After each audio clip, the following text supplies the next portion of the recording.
Amém? O Sermão do Monte é muito conhecida, a palavra do Senhor.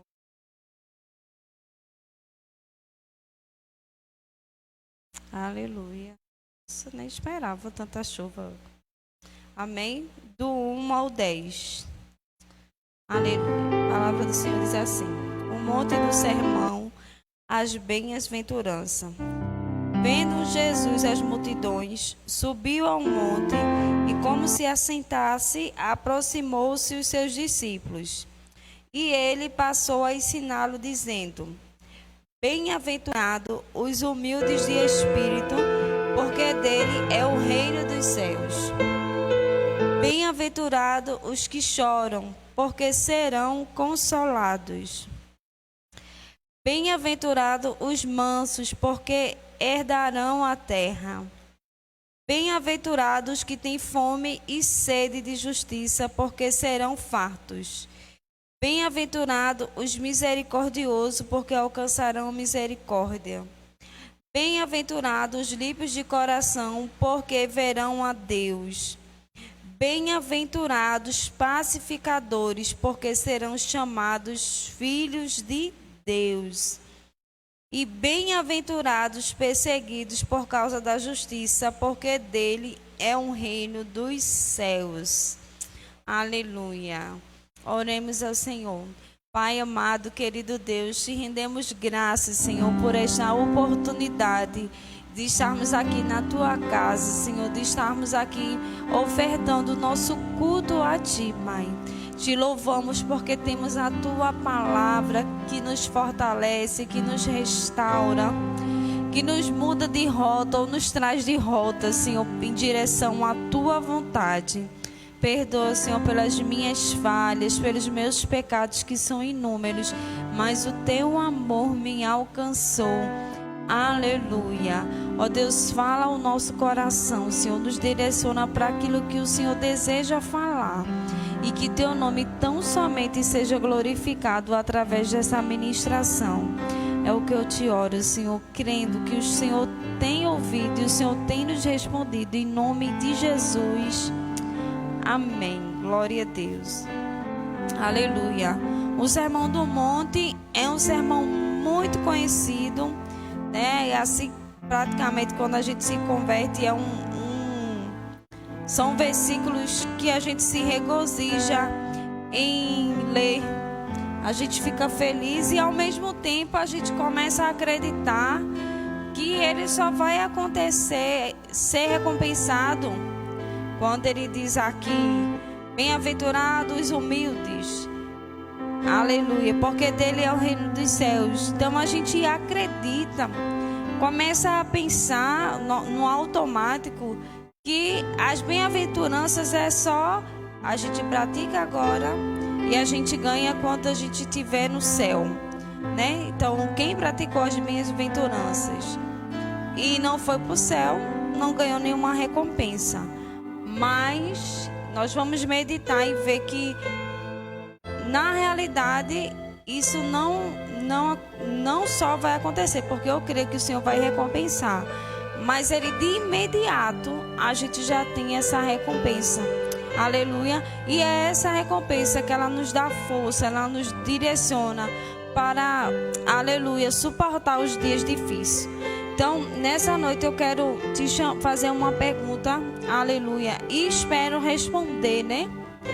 Como lidar emocionalmente com as situações primárias e difíceis? Como assim, irmãs? Aleluia. Como assim, irmã?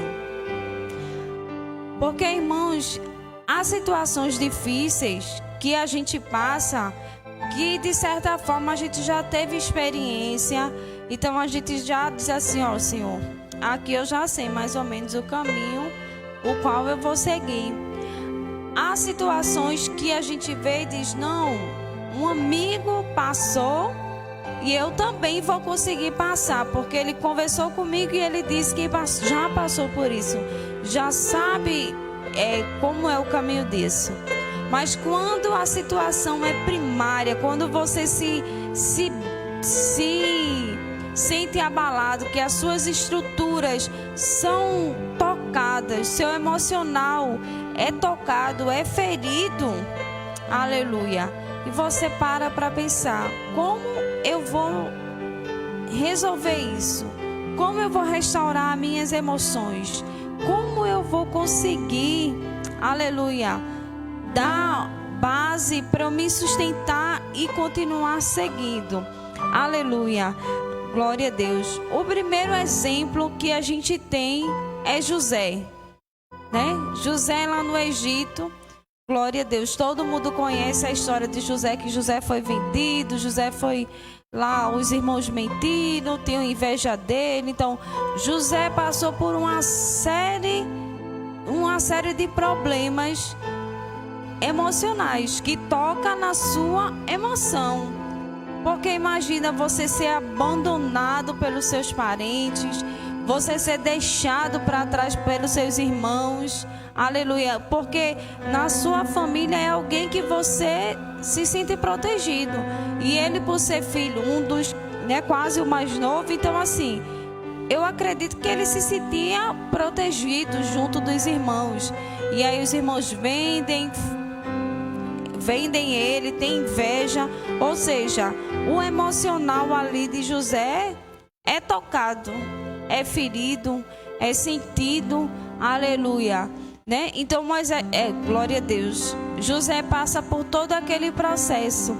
Quando a gente lê a história de José, né, da primeira vez, a gente vê o detalhe da história, a gente fica impressionado, ou quando a gente já conhece, alguém vai pregar como foi a história de José, a gente fica feliz, porque a gente já sabe que foi uma história de sucesso. Aleluia. Glória a Deus. Que Deus o colocou como governador. Mas vamos lá para a pele de José. Ele não sabia que a história dele ia ser tão difícil e que o sucesso dele seria o governo no Egito.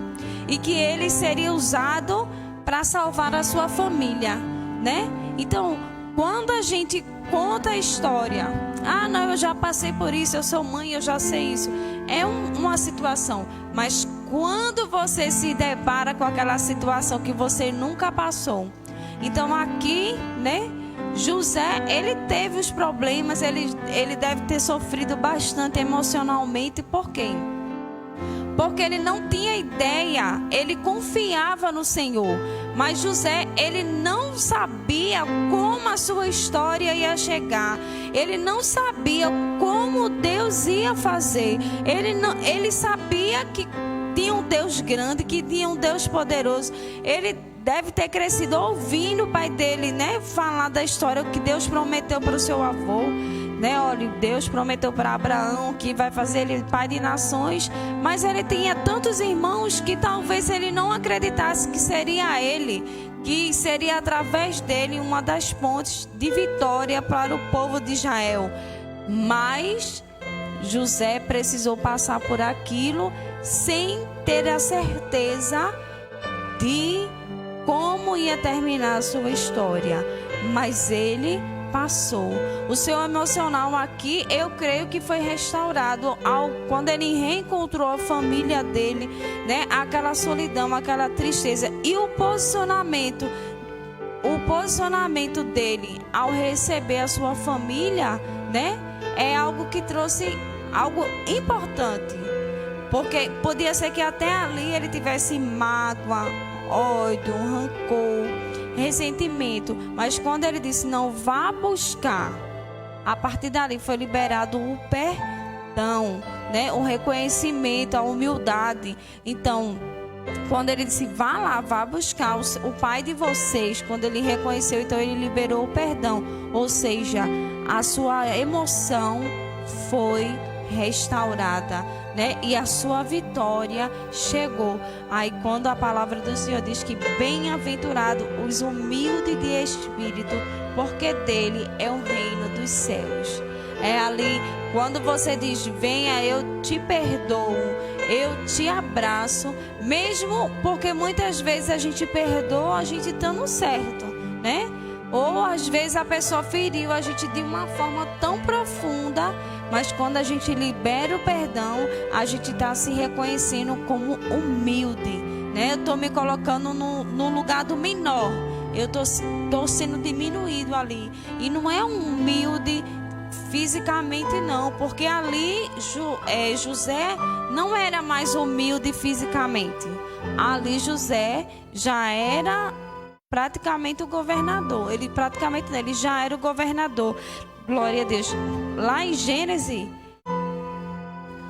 Faraó diz para ele: glória a Deus, visto que Deus te fez saber tudo isto, ninguém há tão ajuizado e sábio como tu. Aí ele poderia dizer: agora o rei, né? Faraó está dizendo que eu sou poderoso, então eu não preciso mais da minha família, eu não preciso mais dos meus irmãos, eu não dependo mais dele, eu sei que eu estou bem acolhido, eu sei onde eu estou, então eu não preciso mais dele, né? Com tanta exaltação, autoridade que Faraó deu para José, mas mesmo assim a humildade prevalecia em seu coração. E ele continua dizendo: administrará a minha casa e a tua palavra obedecerá todo o meu povo. Somente no trono eu serei maior do que tu. Aleluia. Disse mais Faraó a José: vê que te faço autoridade sobre a terra do Egito.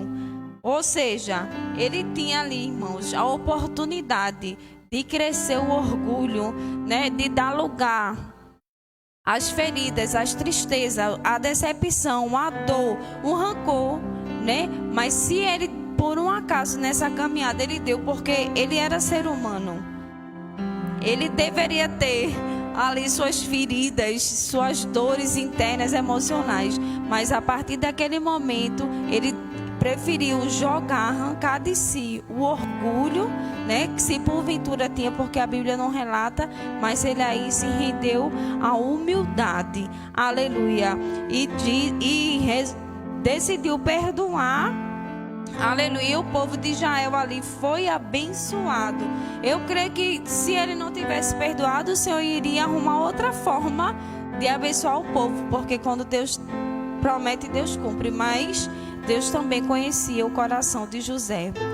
Outra situação também bastante difícil, que hoje, quando a gente lê, a gente diz assim: não, se eu estou numa situação difícil, eu vou tocar nas águas e o mar vai se abrir, porque já abriu para Moisés. Mas, irmãos, você já parou para pensar que quando Moisés se deparou lá com Faraó com o coração enfurecido atrás deles, e na frente só tinha o mar. E detalhe, não fique pensando que o povo estava dizendo: ó Moisés, eu tô contigo e não abro não.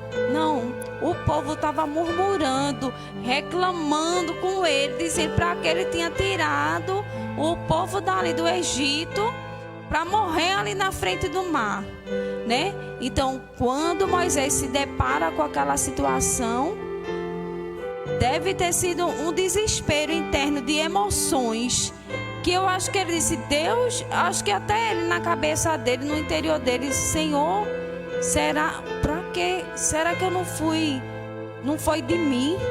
Será que não foi o meu coração que queria tanto libertar o povo? Aleluia. E por isso eu lutei, briguei, eu fui em busca disso. Será que não é de mim? Porque acontece isso com a gente. Muitas vezes, né, Deus está ali tocando nos nossos corações, querendo que a gente ponha em prática algo, ponha em prática a nossa fé, mas a gente teme, né? A gente teme, a gente diz: será que não sou eu mesmo, né? Que estou querendo isso e não Deus, aleluia. Mas aí o Senhor dá autoridade a Moisés para que ele toque nas águas, e o mar se abriu, né, irmãos? Então hoje é um exemplo para a gente. Mas antes,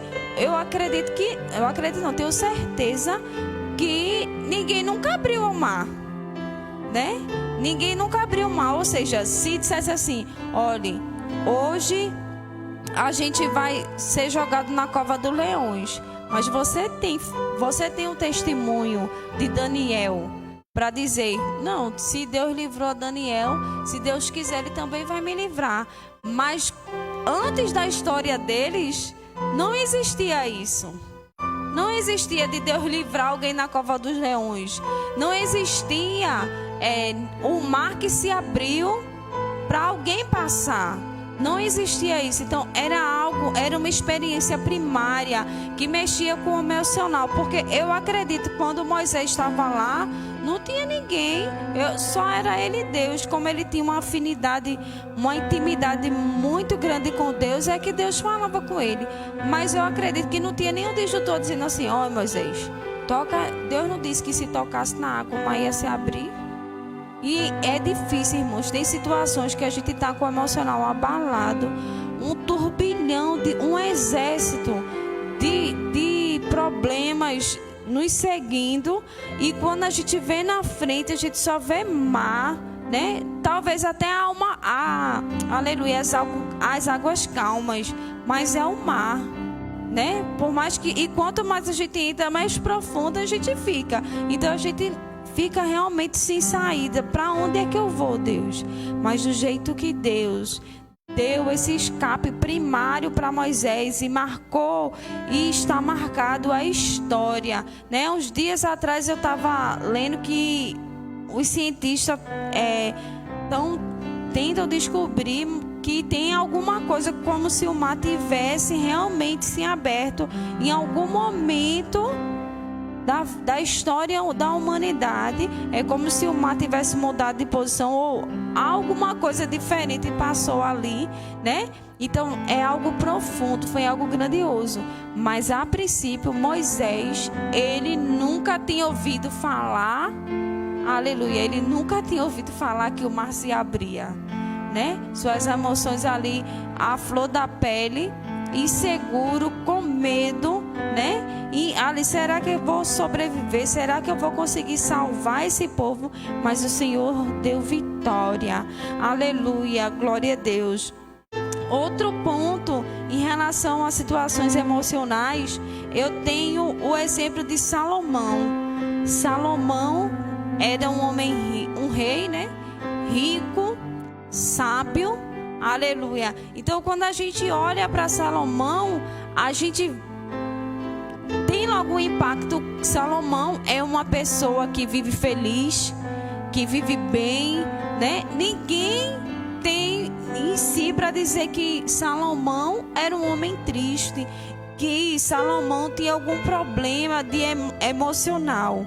Mas eu parando para meditar e lendo uns dias desses, irmãos, Salomão deveria ter um vazio tão profundo na alma dele, tão profundo, porque eu vou lhe dizer, ninguém, mesmo que a lei liberasse, não era possível que alguém tivesse tantas mulheres assim e vivesse feliz, né? Eu sei que a lei permitia, ele não estava debaixo de maldição, mas era uma compulsão por ter mulheres. Nisso, quando ele tinha mulheres, eu acredito que ele pensava que ia resolver o problema emocional dele, talvez o vazio que existia nele. Mas ele, quanto mais procurava mulheres, mais problemas ele arrumava para ele, porque quanto mais mulheres, mais sogras, mais filhos, mais gente para dar conta. Ou seja, mesmo às vezes a gente com sabedoria, né? Porque a Bíblia diz que nenhum, só Jesus, né? Mas homem algum foi tão sábio como Salomão. Mas mesmo assim ele tinha dificuldade de lidar com o emocional dele. Porque quando a gente tem uma ferida emocional, aleluia, que só Deus conhece, só Deus sabe, porque às vezes até a gente mesmo, a gente mesmo se inibe, põe uma capa. Olha, aqui eu não vou mexer, porque eu tenho uma facilidade, eu tenho uma fragilidade nessa área emocional. Mas eu quero te dizer que o Senhor, Ele cuida de nós.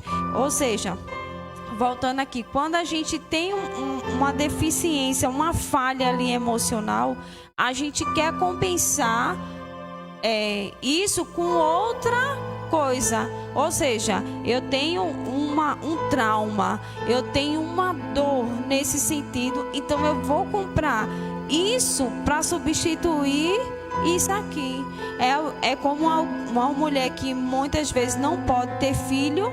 O que é que ela faz? Ela adota um cachorro ou um animal de estimação.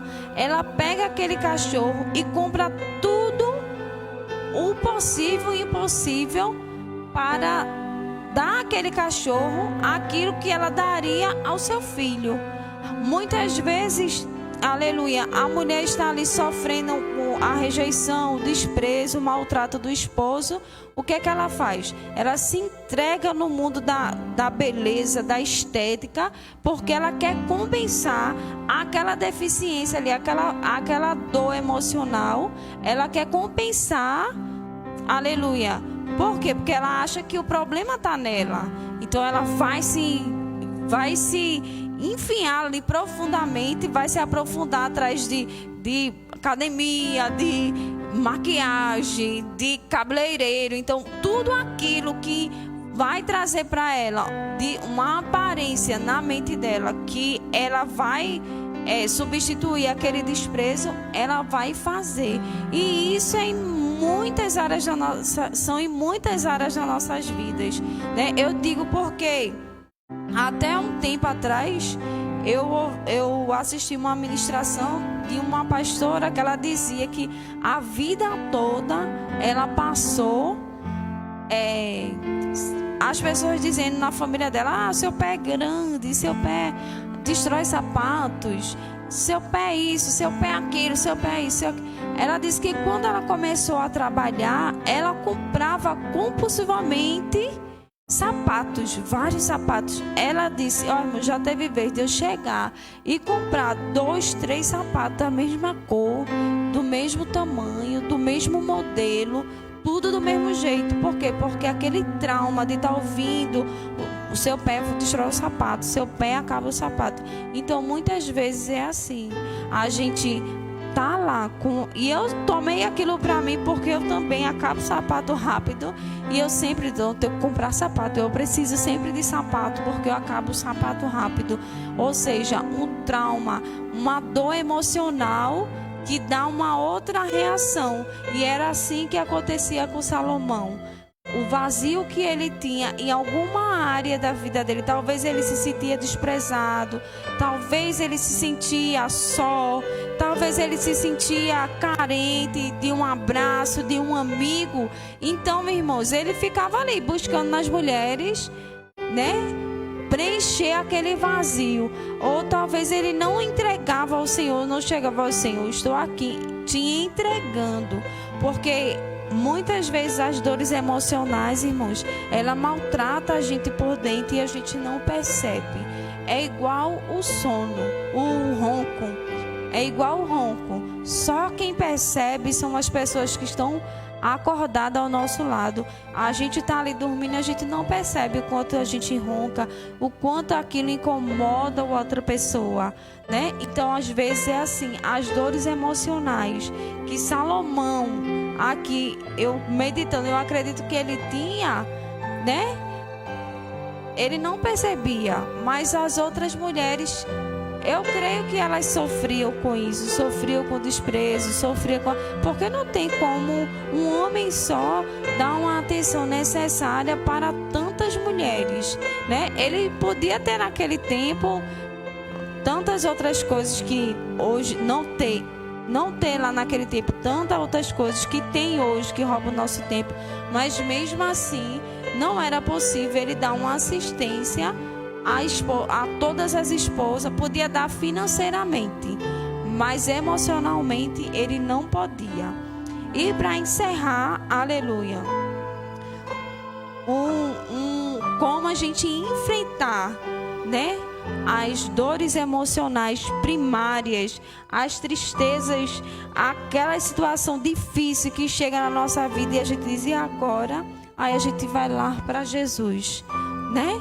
Que deu essa receita maravilhosa, que bem-aventurados humildes de espírito, porque deles é o reino dos céus. Porque, olha, irmãos, não é fácil estar com o nosso espírito humilde, mas não é fácil ter um espírito humilde, mas para ser feliz é preciso podar as nossas emoções, né? Colocar para fora.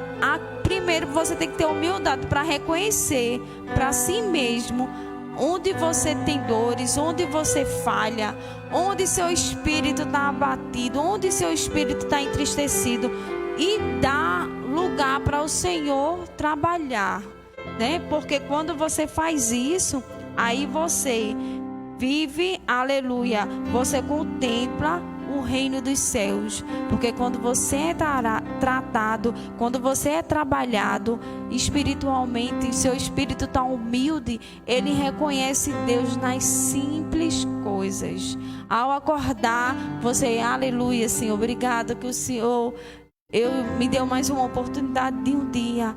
Porque quando o nosso espírito ele está soberbo, ele só quer enxergar as coisas grandes, e materialmente falando, né? Financeiramente falando. Então, quando o nosso espírito ele não está humilde, ele só quer coisas materiais grandes. Cada dia, cada minuto, ele quer mais. E ali ele não consegue ver o reino dos céus. Bem-aventurados que choram, porque eles serão consolados. Aleluia. Ou seja, se você chora, irmãos, é porque você está sensível. É porque você está ali. Eu estou sensível, Senhor, eu reconheço que eu preciso ser tratada. Essa emoção minha, esse emocional meu precisa ser curado. Essa parte minha precisa ser restaurada. Porque aí o Senhor vem com um consolo e te faz feliz. Aleluia. Bem-aventurados mansos, porque herdarão a terra. Aleluia. Porque quando você chega com mansidão, pode estar o conflito que for, mas você consegue apaziguar. Ontem, quando eu fui trabalhar, um rapaz pisou no pé do outro. Ele disse, amigo, desculpa, você está pisando no meu pé. Eu pensei que o rapaz que estava pisando no pé dele, eu pensei que ele ia dar no outro. E o outro começou lá a falar com mansidão, não, deixa pra lá. E apazigou ali, né? Então, bem-aventurado, porque eles herdarão a terra, porque você vai saber lidar. Aleluia. Bem-aventurado que tem fome e sede de justiça, porque serão fartos. Aleluia. Você é feliz quando você tem sede de Deus, quando o seu emocional quer Deus, quando você está ali, eu quero, Senhor, eu quero a tua justiça, porque muitos diz, bem-aventurada a justiça de Deus, é quando você diz, vai morrer, fez isso comigo, vai ter que abrir a sepultura, vai ter que descer, ou se converte, ou morre, ou então se muda. Mas o que tem sede de justiça é sede de justiça de estar na presença do Senhor. Aleluia, glória a Deus. Bem-aventurados misericordiosos, porque alcançarão misericórdia. Ou seja, aquilo que você dá, né? Quanto mais quem dá, com certeza recebe. Então, dê, ofereça. Quando você se coloca no lugar do outro, quando você se derrama, olha, se fosse eu não ia gostar que acontecesse isso. Ou seja, você está tratando o seu emocional, dizendo, olha, Senhor, cuida, eu quero. Você está sensível ali. Não, se fosse eu não ia gostar. Se fosse assim comigo eu não ia gostar. Então é ter misericórdia, é tratar seu emocional. Aleluia. Os limpos de coração, porque verão a Deus. Aleluia. A palavra diz que a gente tem que guardar o nosso coração. Guarde o seu coração, guarde o seu coração. Às vezes tem sujeira que realmente nos aflige, nos entristece, mas guarda o teu coração. Bem-aventurados pacificadores, porque serão chamados filhos de Deus. espera com paciência, aleluia. Glória a Deus. Bem-aventurados perseguidos por causa da justiça, porque dele é o reino de Deus. Ou seja, Deus em Jesus, aleluia, quer te fazer feliz, quer te fazer bem-aventurado, quer te ver restaurado, quer te ver curado, quer te ver sarado, quer te ver que as feridas que vieram das lutas para te fortalecer, que elas virem cicatrizes para você lembrar: eu passei por aquilo, mas eu venci, né? Não deixa que a tristeza, porque, irmãos, quando a gente fica triste com alguma coisa por muitos anos, tantas coisas é tirada da gente ali naquela situação, tantas oportunidades são tiradas de nós por conta disso. Então deixe o Senhor tratar, né? E hoje a gente tem algo precioso que na época os grandes vencedores aqui, servos de Deus, não tinha, né? Que era o seu testemunho registrado aqui como guia, como bússola, como, aleluia, livro diário ali, ó. Se Davi conseguiu matar o gigante, eu também vou conseguir matar o gigante. Se Ezequiel conseguiu profetizar ali e Deus restaurou a sorte do povo dele, a gente também vai conseguir, né? Quando Paulo dá o testemunho ali das cartas das igrejas, quantos testemunhos tem ali que a gente usa esse testemunho para viver o hoje. Então que possamos nos alimentar da palavra do Senhor e pedir a Deus: Senhor, me ajuda a ser curado, a conter as minhas emoções nos dias difíceis como a gente está vivendo, né? Em situações primárias como a gente está vivendo, porque a gente nunca, né? O mundo nunca soube lidar com uma pandemia tão extrema feito essa, né? Mas os nossos netos, eles saberão, talvez, né? Que eu não acredito que eu terei mais netos, porque eu já quero estar no céu. Mas se os meus netos ainda chegarem a viver, eles vão saber como a gente venceu, né? Olha, eu venci porque o Senhor foi comigo, o Senhor foi com a minha família, o Senhor nos deu sabedoria, o Senhor nos deu vitória. Mas para vencer, aleluia, é preciso pedir cura ao Senhor. Amém? Não baixe sua cabeça, não desista. Não desista. Peça ao Senhor: Senhor, me revela aquilo que está doendo e eu não percebo. Me leva àquele lugar que nem eu tenho coragem de ir. E que você possa ser restaurado. E eu também, viu, irmãos, que eu tenho buscado tratar minhas emoções. Aleluia. Porque em Jesus somos mais do que vencedores. Amém? Eu agradeço a oportunidade, que o Senhor continue nos abençoando. Glória a Deus. Convido o nosso diácono para orar. Amém? Glória a Deus. Aleluia. Glória a Deus. A Aline vai orar encerrando. Amém? Que Deus abençoe a cada um.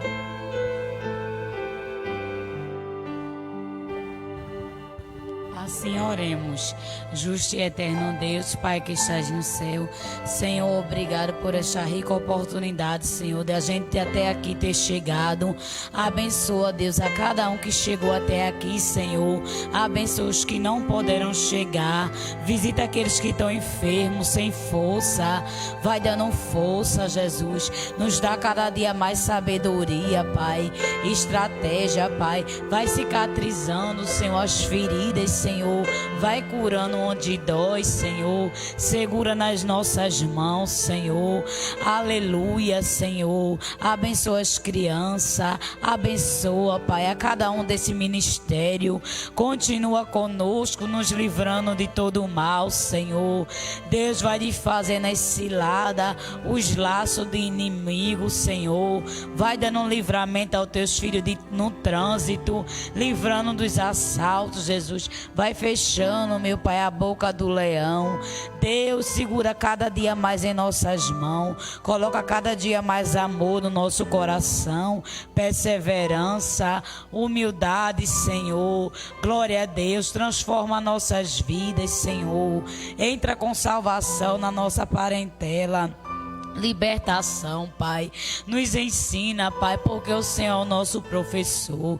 Nos ajuda, Pai. Repreende o desânimo, vai repreendendo a tristeza, repreende os pensamentos que não vêm de Ti, meu Pai, porque somos totalmente dependentes do Senhor. Sem o Senhor nada podemos fazer, nada somos. Assim como o Senhor nos trouxe, nos leva em paz. Envia Miguel, envia Gabriel, Jesus, visita os nossos lares, Senhor, vai fazendo morada, abençoa os nossos vizinhos, Pai, visita neste momento aqueles que estão nas drogas, Senhor, oh meu Pai, liberta, Senhor, aleluia, a Tua palavra diz que o Senhor veio para os doentes, Senhor. Éramos doentes, Pai, mas agora, Senhor, somos servos, servas Tua. Também nos capacita, Deus, para que a gente venha levar uma palavra, meu Pai, com sabedoria, Senhor, para que o Teu nome venha a ser glorificado, porque eu não tenho nada, Senhor. O Senhor é, quem faz e quem pode. Obrigado por mais um ciclo de oração, porque até aqui o Senhor nos ajudou. Nos leva em paz. Amém.